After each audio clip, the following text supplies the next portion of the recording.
दोस्तों, क्या आपने कभी सोचा है कि हम कौन हैं? हम सिर्फ यह शरीर नहीं हैं, क्योंकि यह शरीर जन्म लेता है और एक दिन खत्म हो जाता है। लेकिन फिर भी हमारे भीतर कुछ ऐसा है जो अमर है, जो जन्म और मृत्यु से परे है। यही हमारी आत्मा है। आज हम एक बेहद रहस्यमय और गहरे विषय पर बात करेंगे। क्या हमारी आत्मा पिछले जन्मों को याद रखती है? और अगर हाँ, तो उस स्मृति का हमारे जीवन और भाग्य पर क्या असर होता है? हिंदू धर्म, बौद्ध धर्म और लगभग सभी प्राचीन सभ्यताओं का मानना है कि आत्मा अमर है। वह मृत्यु के बाद भी खत्म नहीं होती, बल्कि नए शरीर को धारण कर लेती है। गीता में भगवान श्री कृष्ण कहते हैं कि जैसे मनुष्य पुराने कपड़े उतारकर नए पहनता है, वैसे ही आत्मा पुराने शरीर को छोड़कर नया शरीर धारण करती है। इसका मतलब साफ है, मृत्यु एक अंत नहीं, बल्कि एक नया आरंभ है। लेकिन जब आत्मा एक शरीर से दूसरे शरीर में जाती है, तो क्या वह अपने पिछले अनुभवों को साथ लेकर जाती है? कई उदाहरण और घटनाएं हमें यही बताते हैं कि आत्मा केवल अमर ही नहीं, बल्कि वह अपने अनुभवों और कर्मों को भी लेकर चलती है। यही कारण है कि कई बार बिना सीखे ही किसी बच्चे को गाना, गणित या पेंटिंग आ जाती है। ऐसा लगता है जैसे वह जन्म जन्मांतर से ये कौशल अपने साथ लेकर आया हो। वैज्ञानिक दृष्टिकोण से भी इस विषय पर काफी शोध हुआ है। रिसर्चर डॉक्टर इयान स्टीवेंसन ने 40 साल तक बच्चों पर अध्ययन किया, जिन्होंने अपने पिछले जन्मों की बातें बताई थीं। कई बच्चों ने अपने पुराने परिवारों के नाम, गांव, यहां तक कि मृत्यु का तरीका तक सही सही बताया। इन बच्चों के शरीर पर जन्म के निशान भी पिछले जन्म की मौत से जुड़े हुए थे।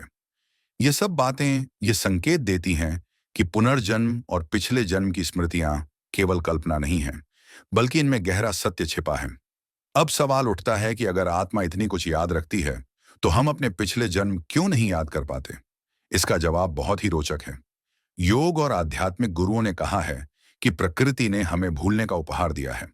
अगर हमें अपने सारे पिछले जन्म याद रहते, तो हमारा जीवन असंभव हो जाता। सोचिए, अगर आपको याद हो कि किसने पिछले जन्म में आपको धोखा दिया था, किसने आपकी हत्या की थी, तो क्या आप इस जन्म में उससे सामान्य व्यवहार कर पाते? नहीं।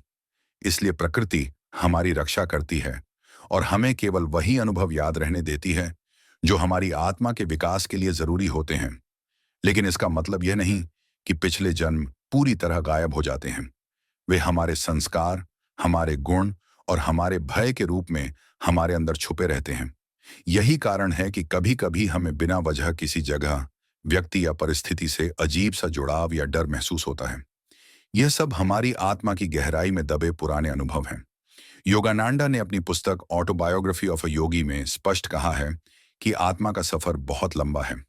वह अनगिनत जन्मों से गुजरती है ताकि अनुभव लेकर परिपक्व हो सके। योगानंद कहते हैं कि आत्मा एक यात्री है और शरीर उसका वाहन।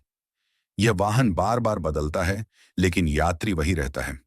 यही कारण है कि कुछ लोग आध्यात्मिक रूप से बहुत आगे होते हैं, तो कुछ अभी शुरुआत कर रहे होते हैं। अब आइए बात करें कर्म और आत्मा के संबंध की। आत्मा पिछले जन्मों में जो कर्म करती है, वही उसके अगले जन्म का भाग्य तय करते हैं। इसे हम कर्म का सिद्धांत कहते हैं। अगर किसी ने पिछले जन्म में अच्छे कर्म किए, दूसरों की मदद की, ईमानदारी से जीवन जिया, तो इस जन्म में उसे सुख, समृद्धि और अच्छे अवसर मिलते हैं। वहीं अगर किसी ने बुरे कर्म किए, दूसरों को सताया, धोखा दिया, तो इस जन्म में उसे कठिनाइयां झेलनी पड़ती हैं। योगानंद कहते हैं कि हमारा वर्तमान जीवन हमारे ही पिछले कर्मों का प्रतिबिंब है। कोई और हमारी किस्मत नहीं लिखता, हम खुद अपने कर्मों से अपनी किस्मत लिखते हैं। अब यहाँ एक बड़ा सवाल है, क्या हम अपने भाग्य को बदल सकते हैं? क्या यह संभव है कि आत्मा पिछले जन्मों के कर्मों से मुक्त हो सके? इसका उत्तर है हाँ। योगानंद और गीता दोनों ही कहते हैं कि साधना, ध्यान और ईश्वर की भक्ति से हम अपने पुराने कर्मों के बंधन को काट सकते हैं। ध्यान के जरिए हम आत्मा की गहराई तक पहुंच सकते हैं। कई संतों और योगियों ने ध्यान के माध्यम से अपने पिछले जन्मों की झलक देखी है। ध्यान न केवल हमें मन की शांति देता है, बल्कि आत्मा की यात्रा को भी स्पष्ट करता है। लेकिन यहाँ यह समझना जरूरी है कि पिछले जन्मों को जानना केवल जिज्ञासा की बात नहीं है। यह हमें यह सिखाता है कि जीवन की हर घटना का एक कारण होता है। कोई भी अनुभव व्यर्थ नहीं है। हर पीड़ा, हर कठिनाई हमारी आत्मा को परिपक्व बनाने के लिए आती है। जब हम इस दृष्टिकोण से जीवन को देखते हैं, तो हमारे दुख भी हमें कुछ सिखाने वाले अवसर बन जाते हैं। दोस्तों, पुनर्जन्म का यह ज्ञान हमें 3 महत्वपूर्ण बातें सिखाता है। पहली, हमें हमेशा अच्छे कर्म करने चाहिए, क्योंकि वही हमारे अगले जन्म की नींव रखते हैं। दूसरी, हमें कभी घमंड नहीं करना चाहिए, क्योंकि आज जो सुख या सफलता हमारे पास है, वह केवल हमारे पुराने अच्छे कर्मों का परिणाम है। और तीसरी, हमें दूसरों की मदद करनी चाहिए, क्योंकि उनकी पीड़ा भी उनके पुराने कर्मों का परिणाम है और हमारी सहायता से उनका जीवन बदल सकता है। परमहंसा योगानंदा कहते हैं कि आत्मा का असली उद्देश्य केवल सुख दुख भोगना नहीं है, बल्कि ईश्वर से मिलन करना है।